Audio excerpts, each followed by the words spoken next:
Hey there, this is Venger Satanis, and I'm hoping to make this a quick and illuminating video on the Dungeon Crawl Classics role-playing game.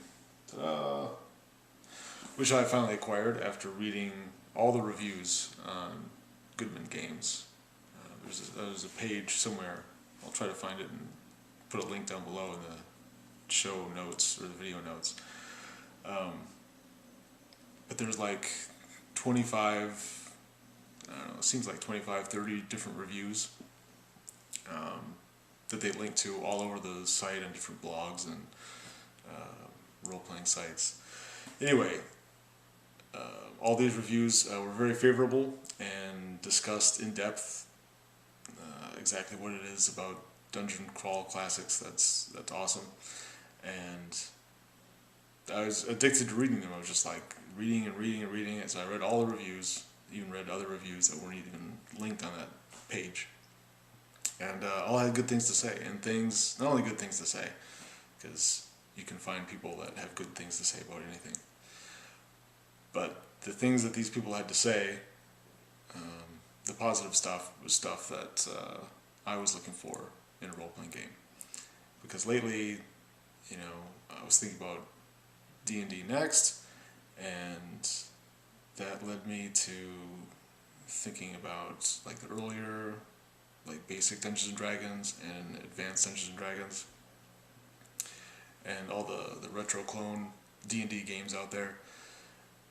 And then, you know, I was thinking about old sessions and gaming groups, and you know, what made that particular time in my life and in my gaming particularly special and cool, and you know, something that I'd like to recapture, and not just for the nostalgia, like, you know, trying to get back something, you know, from your youth or something that was lost, but role-playing just seemed more awesome back then. That's the only way I can describe it, I guess. Well, I can try to describe it other ways too, but maybe that's the best quick and dirty answer. So, first let me talk about what I'm looking for, or what I think makes an ideal fantasy role-playing game for me. Not only fantasy, but probably any role-playing game. So there's three elements. The first one I'm going to name, because that's the most obvious, is conflict resolution. Conflict resolution. So basically, combat and fighting, and you know, melee and ranged attacks, and you know, swing and a miss or a hit. You know, how do you resolve that? I think a game has to have a conflict resolution rules, a rule set that that you like, and for me, it can't be too overly complicated. Some people like to sacrifice the ease of play for the realism, or what they perceive as realism. But me, I don't like it too complex. I don't like it too, you know, overly encumbered with numbers and modifiers, and you gotta do this. And I've also, at the same time, purchased the new Advanced Hackmaster 5th edition, and I'll be making a special review on that book.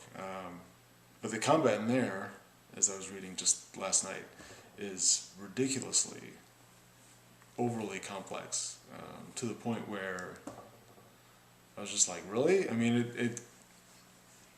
it sort of reminded me of Dungeons and Dragons 4th edition, but what made D&D 4E so long, like the combats take so long, was you know, a combination of complexity and overly balanced, and like health surges, or whatever they're called. It's been a few years since I played. probably 2009, since I last played 4th edition. And like one really good, like well balanced for the party, you know, like a tough fight encounter would damn near take up the entire session. So if you have like a multiple, you know, antagonist fight in D&D where it's like, you know, slightly tougher than the PCs, you know, they could easily take you like 3 hours just to resolve. You know, it's exhausting afterwards. You know, if you have 2 fights, well, you know, that's really your whole session right there. Maybe you have 10 minutes of exploration, or you know, the DM telling you, you know, what you see in between rooms where, you know, you're not fighting guys. But the Hackmaster, it was just like, you know, if you want to fight just like a couple, you know, 3 or 4 goblins or something like that, you know, you gotta take all these things into consideration. It's just like, I mean, at one point I thought that maybe it was a joke. Like, it was so ridiculous and overly complex that, you know, this could not be serious. But it is serious, and it's, I don't know, I'll get into the Hackmaster in another video. And so anyway, these 3 things, as I said, first is combat. What I like about Dungeon Crawl Classics is that it resolves combat pretty easily, and it sort of relies on almost a diceless kind of, you know, you just have to describe what you want to do, and given your basic stats, like your strength and dexterity and whatnot, and your dice roll, and your, you know, flavor description, embellishing, you know, what your action is, along with your opponent and other things that the dungeon master or judge or lore keeper or GM or whoever decides. You know, that's what determines like what happens. Not, you know, you gotta roll for this and then you gotta put that in the equation, and if you know, do damage of like a third or more of their hit points, then they're winded, or I don't know, all that stuff. So that's one thing I like about Dungeon Crawl Classics. It's pretty easy to resolve combats, and that's, I mean, that's the way I'm going to use it too. This game, I don't know, it may sound corny, but I think it gives you the tools, and it gives you license to play the game as you want, and it encourages more old school gaming, where making a ruling is more important than following a set of rules. Anyway, the second thing that an ideal role-playing game to me should have is a certain amount of mystery and investigation and the unknown, problem solving, and, you know, figuring things out, you know, all that stuff. And whether it's being in a dungeon or a castle or a keep or something like that, or just, you know, playing in a city or whatever setting. You know, a good role-playing game has to have a certain amount of that. You know, it can't just be killing. It can't just be, you know, hacking people up. That's awesome, but, you know, it's got to have something else too. It's got to have, you know, and that's what I liked about the old school D&D and their modules, adventures, whatever. You get to investigate cool stuff like different caverns and dungeons and labyrinths. You would run into a statue and you're like, you don't know what the statue is going to do. You know, is it magic, or is it alive, or is there something hidden in it, or, you know, does it mean something? Is there something written on the base? You know, maybe the statue is pointing towards something like the entrance to a secret door, or you don't know what it is. You gotta, you know, search around and try things out and figure everything out. And I think that's cool. That's, one of the things I love about that, I love about role-playing, especially Dungeons and Dragons and like fantasy role-playing, and a lot of that I just found to be lost in 4th edition, and not only 4th edition, but a little bit in the 3rd edition too. The original D&D kind of got it right, and maybe it was just the way it was played, or maybe it was play followed the modules and how they were laid out and how they were written, but that just seemed to be an inherent part of the game, and that just is lost. I mean, you get that with games like Call of Cthulhu, because that's the nature of the game, investigation, the unknown, trying to figure things out. But D&D, not so much. Not since like the late 70s, early 80s has that really been embraced. Anyway, the third thing is the role-playing. Interacting with people, acting out, what your character is saying and doing, and, dealing with people, role-playing within the party and with non-player characters. I don't know, I think that's, a huge part, at least a third, of the role-playing experience. And sure, you can have that in any game, but like with 4th edition, so much of the game is geared towards combat, and so much of it, because combat takes so fucking long to resolve, so much of the session is taken up by combat that the role-playing opportunities are few and far between. I think, people lose sight of that. More so they lose sight of the second thing, the whole investigation and mystery and the unknown and figuring things out with riddles and problem solving and, all that stuff. But, there are a lot of games with role-playing. Not so much D&D 4th edition. I'm just using that as kind of like the go-to, like, not what I'm talking about, role-playing kind of game. But there are a lot of games that, excel and, go the full 9 yards with role-playing.